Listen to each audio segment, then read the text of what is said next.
Construit il y a un siècle pour loger les familles ouvrières, le quartier de Garbatella au sud de Rome a toujours eu le cœur à gauche. C'est un quartier populaire très marqué à gauche. Pendant la guerre, les antifascistes venaient s'y cacher. Il y avait le siège du Parti communiste.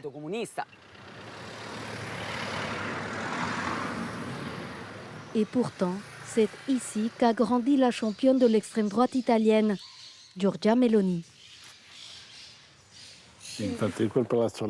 Elle vivait dans l'immeuble là-bas. C'est un endroit tranquille, de gens simples. Quand elle était petite, elle s'amusait ici, dans le jardin. Elle sortait avec sa mère et elle parlait aux voisins. Elle a vécu une enfance particulière car son père les a quittés. Mais finalement, ça ne l'a pas desservie. Elle est devenue une grande dame.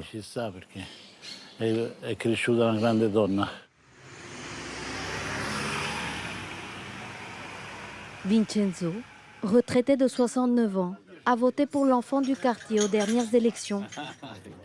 Elle a un sacré caractère. Et il n'est pas le seul. Vous avez voté pour elle? Oui, je l'ai vue grandir quand elle était à l'école.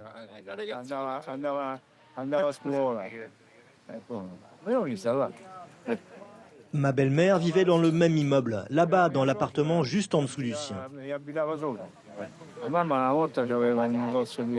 Sa mère était commerçante. Maintenant, elle est à la retraite. Et on la voit de temps en temps quand elle sort promener le chien. Vincenzo ne regrette pas son vote.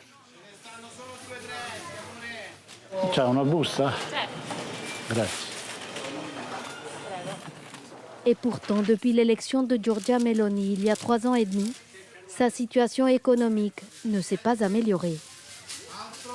Il vit avec une retraite de 800 € par mois.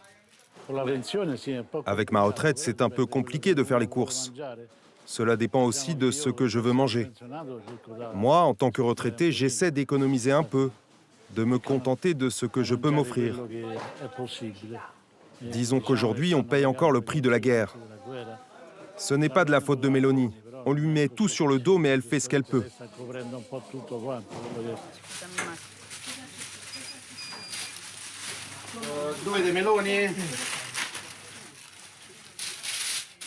Marco fait tous les matins 100 km pour vendre ses fruits et légumes au marché de Garbatella.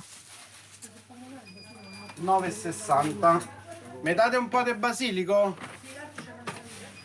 Pour l'aider, il peut compter sur 4 employés, tous issus de l'immigration.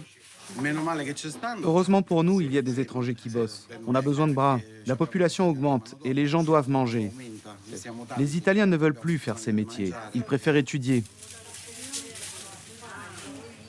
Après avoir promis pendant toute sa campagne de fermer les frontières de l'Italie, Giorgia Meloni a décidé d'octroyer 500 000 visas à des travailleurs non européens d'ici 2028. C'est une bonne mesure. La manœuvre est indispensable. Inutile de dire le contraire. Tous ceux qui ont envie de travailler doivent pouvoir venir en Italie.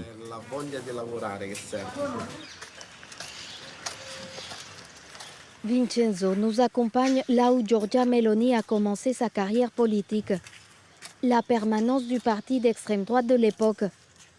Malgré nos multiples demandes, personne n'a voulu ici nous répondre. C'est ici qu'elle a commencé à faire de la politique. Petit à petit, elle a gravi tous les échelons. Il y a exactement 30 ans, la jeune militante d'extrême droite dirigeait cette section du parti Alliance nationale du quartier de Garbatella. Sous ses ordres, une quarantaine de militants, nostalgiques de l'époque mussolinienne. Moi, je crois que Mussolini, c'était un bon politicien. C'est-à-dire que tout ce qu'il a fait pour l'Italie. Et on ne le trouve pas, ça, dans les politiciens qu'on a eus dans les dernières 50 ans. En 30 ans de vie politique, Giorgia Meloni a toujours revendiqué des valeurs conservatrices. Au premier rang, la défense de la famille traditionnelle. On nous parle de supprimer la mention père et mère sur les documents officiels, mais nous sommes des personnes et nous défendrons notre identité. Je suis Giorgia, je suis une femme, je suis une mère, je suis italienne, je suis chrétienne. Vous ne me l'enlèverez pas. Mais la société italienne, elle, a évolué. Ça, c'est quand on préparait les valises. Celles-ci étaient remplies de produits pour bébés, les tétines, les grenouillères, les bodys. Cristiano et Giorgio sont en couple depuis 2003. Leurs 2 enfants sont nés il y a 12 ans aux États-Unis, grâce à une gestation pour autrui. Là, c'est le jour de votre naissance. Ici, on était à l'hôpital, prêts pour entrer dans la salle d'accouchement. De beaux souvenirs.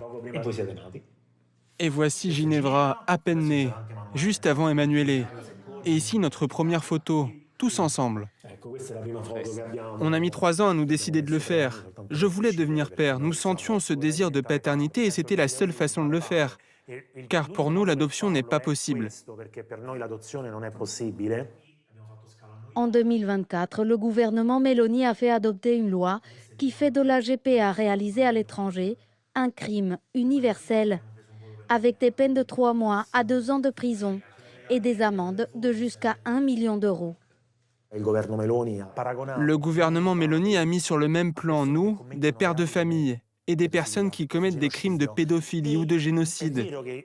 Et même si cette loi ne s'applique pas à notre famille car elle n'est pas rétroactive, elle fait peser sur nos enfants un stigmate énorme, celui d'être le fruit d'un crime universel.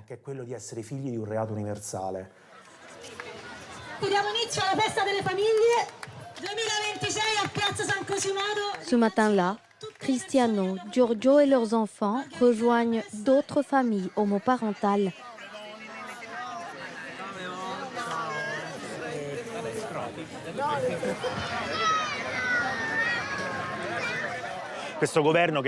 Depuis son arrivée au pouvoir, ce gouvernement a essayé de nous effacer, de nous renvoyer dans ces vieilles cavernes où nous ne voulons plus vivre. Nous existons et nous résistons. Depuis 2023, le gouvernement Meloni interdit aux mères d'inscrire automatiquement les 2 parents de même sexe sur les actes de naissance. C'est la première fois que je crains pour ma famille. Et j'ai peur des institutions publiques. J'ai peur de ce qui peut m'arriver à moi et à ma fille à cause de ce gouvernement. 3 ans et demi après son élection, entre Giorgia Meloni et la communauté homosexuelle, la rupture est totale.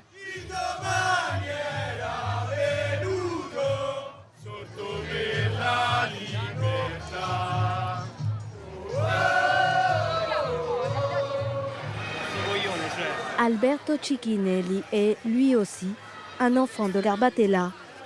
Activiste de gauche, il ne rate pas une manifestation pour critiquer le gouvernement Meloni.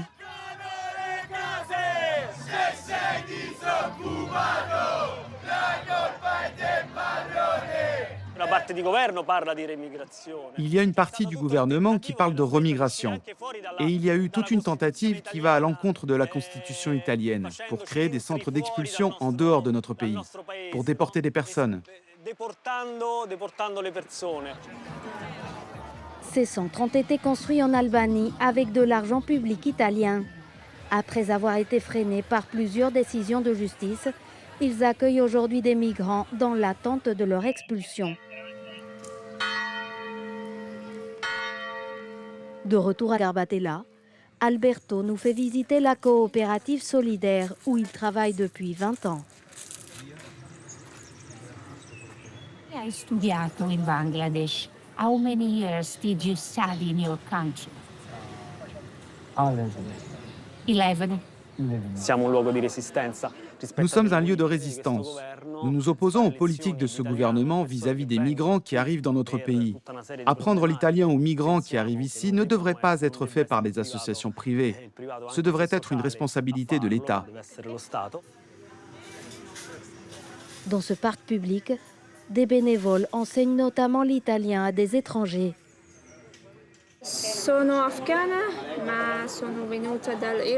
Je suis afghane, mais je suis arrivée par l'Iran. Je suis arrivée en Italie en 2025 à cause de la violence, car dans mon pays, il y avait la guerre. Ok. Ton pays, Iran ou Afghanistan? Afghanistan. On aide beaucoup de jeunes migrants mineurs qui arrivent sans leurs parents, principalement des pays arabes et de la Corne de l'Afrique. Il y a toujours eu des immigrés en Italie. Mais maintenant, ils sont vraiment maltraités. Et donc, ça me motive encore plus de les aider. Car c'est une petite réponse aux politiques de ce gouvernement.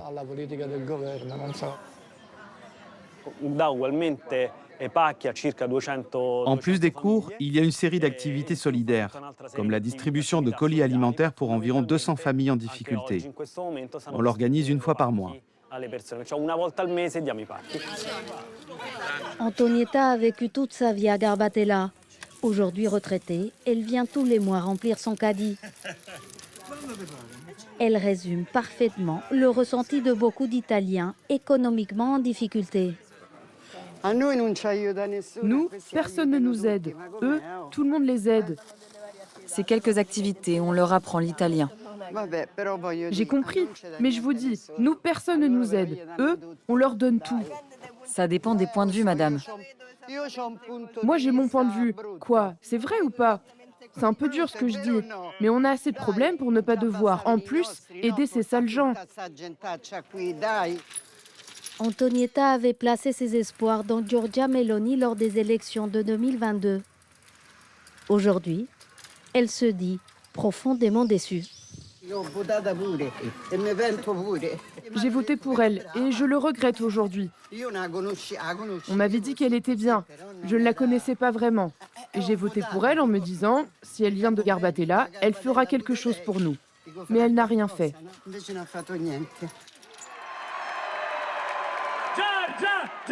En apprenant la politique à Garbatella, Giorgia Meloni a forgé son caractère. Aujourd'hui, notre principale priorité, c'est la souveraineté, la liberté et les droits des Italiens.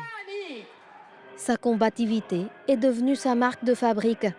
Première femme à diriger un gouvernement, elle est sur le point de détenir le record de longévité à ce poste dans l'histoire de la République italienne.